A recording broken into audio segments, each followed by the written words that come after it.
నమస్తే. నేను మీ శివకృష్ణ బోరాడ.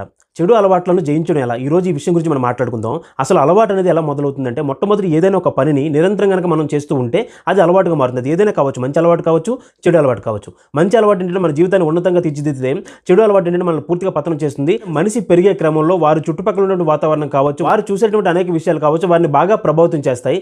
సాధారణంగా చెడు అలవాట్లు విపరీతంగా పెరగడానికి మూల కారణం ఏంటంటే, యుక్త వయసు వచ్చినప్పుడు వారికి ఏది మంచి ఏది చెడు ఏమాత్రం కూడా తెలియదు. అలాంటి సందర్భంలో వారు ఏవైనా సినిమాలు చూసేటప్పుడు ఆ సినిమాల్లో ఉన్నటువంటి హీరోలు కావచ్చు, లేకపోతే ఇంకేమైనా కొన్ని సన్నివేశాలు కావచ్చు, వీరిని బాగా ప్రభావితం చేస్తాయి. వారు కనుక స్టైల్గా సిగరెట్ కలిస్తే వీరు కూడా ఆ పని చేయాలనుకుంటారు. వారు మద్యం సేవిస్తే వీరు కూడా మద్యం సేవించాలనుకుంటారు. లేకపోతే ఒక స్త్రీ పురుష కామానికి సంబంధించినటువంటి కొన్ని సన్నివేశాలు చూసినప్పుడు వీరు కూడా అటువైపు ఆకర్షితులు అవుతారు. అలాంటప్పుడు నిరంతరం కూడా చెడు విషయాల పట్ల ఆసక్తిని పెంపొందించుకొని చెడు అలవాట్లకు పూర్తిగా బానిసలు అవుతారు. అలానే రెండో కోణం ఏంటంటే, వారి చుట్టుపక్కల ఎవరైతే ఫ్రెండ్స్ ఉంటారో వారు ఏదైనా సందర్భంలో మద్యం సేవిస్తూ కానీ లేదా సిగరెట్ కలుస్తూ కానీ ఇది చాలా బాగుంటుందిరా టేస్ట్ చేయరని చెప్పేసి ఇలా రకరకాలుగా ప్రలోభాలకు గురి చేస్తారు. ఇలాంటి సందర్భంలో ఎవరైతే వీక్ మెంటాలిటీ ఉంటారో వారు వెంటనే ఆకర్షితులై లేదా ఏదైనా సందర్భంలో ఏదైనా బాధలో ఉండేటప్పుడు కానీ ఇలాంటి సందర్భంలో ఏంటంటే చాలా త్వరగా ఈ చెడు వ్యసనాలకి బాగా ఆకర్షితులు అవుతారు. మానసికంగా కనుక బలంగా లేకపోతే, మనం ఎలా ఉండాలనే దాని పట్ల ఒక స్పష్టమైన అవగాహన కనుక లేకపోతే మాత్రం వెంటనే చెడుకు ఆకర్షితులు అవుతారు. ఇలా ఆకర్షితులు అయిన తర్వాత మళ్ళీ తిరిగి వెనక్కి రావడం అనేది చాలా కష్టం. అయితే ఈ చెడు అలవాట్ల నుంచి మనం బయటపడాలంటే మొట్టమొదటి గుర్తుపెట్టుకోవాల్సింది ఏంటంటే, ఏ విధంగా అయితే మనకు అలవాటు అనేది ఏర్పడిందో ఆ విధంగానే మనం అలవాటును బ్రేక్ చేయాలి. మనసుకు చాలా బలంగా గైడ్ చేయాలి. ఏ విధంగా అంటే, నేను ఏ ప్రదేశానికి అయితే వెళ్తున్నానో ఆ ప్రదేశంలో కనుక వెళ్ళిన తర్వాత నేను కంట్రోల్ చేసుకోవాలి కాబట్టి మొట్టమొదటి ఆ ప్రదేశానికి దూరంగా ఉంటానని చెప్పేసి మనం ఆ ప్రదేశానికి వెళ్లకుండా ఉండడం మొదటి పద్ధతి. అలానే ఒంటరిగా ఉండడానికి ఎంత మాత్రం కూడా అవకాశం కల్పించకుండా ఉండాలి. మన చుట్టుపక్కల మనకి ఎవరైతే ఇష్టమైన వారు ఉంటారో, మన మేలు కోరుకునేవారు, మన మంచి కోరుకునేవారు ఎవరైతే ఉంటారో వారితో పాటు టైం స్పెండ్ చేయడం అనేది మొదటి నేర్చుకోవాల్సిన విషయం.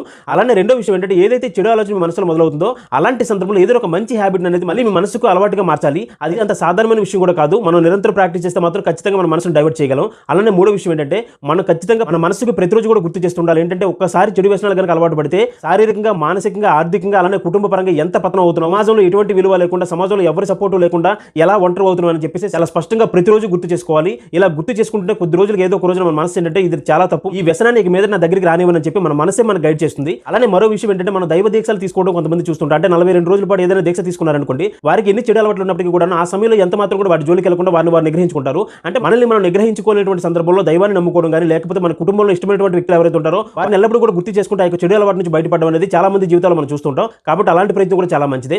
కాబట్టి మానవ ప్రయత్నంతో పాటుగా మనకి ఇష్టమైనటువంటి దైవం ఎవరైనా కావచ్చు, మీ మతానికి చెందినటువంటి మీ ఇష్ట దైవం ఎవరైతే ఉంటారో ఆయన్ని స్మరిస్తూ ఈ యొక్క చెడు అలవాటు నుంచి నన్ను పూర్తిగా బయటపడని చెప్పేసి భక్తితో కనుక ప్రార్థిస్తే ఖచ్చితంగా మన యొక్క మనసును మార్చి మన సన్మార్గం వైపు భగవంతుడు ఖచ్చితంగా నడిపిస్తాడు. అలానే మరొక ముఖ్య విషయం ఏంటంటే, prevention is better than cure అని చెప్పేసి మన పెద్దలు చెప్పారు. ఎప్పుడైనా సరే చెడు అలవాట్లకు పూర్తిగా బానిసలైన తర్వాత మళ్ళీ వెనక్కి రావడం అనేది చాలా కష్టం. కాబట్టి ముందుగానే మనం పిల్లలకి చిన్నతనం నుంచి కూడాను ఈ చెడు వ్యసనాల వల్ల ఎంత ప్రమాదం జరుగుతుంది, ఎలా జీవితాలు నాశనం అవుతాయని చెప్పేసి ప్రతి అంశాన్ని కూడా చిన్నతనం నుంచి నేర్పించగలిగితే ఖచ్చితంగా వారు సన్మార్గంలో నడుస్తారు. ధన్యవాదాలు. జై హింద్.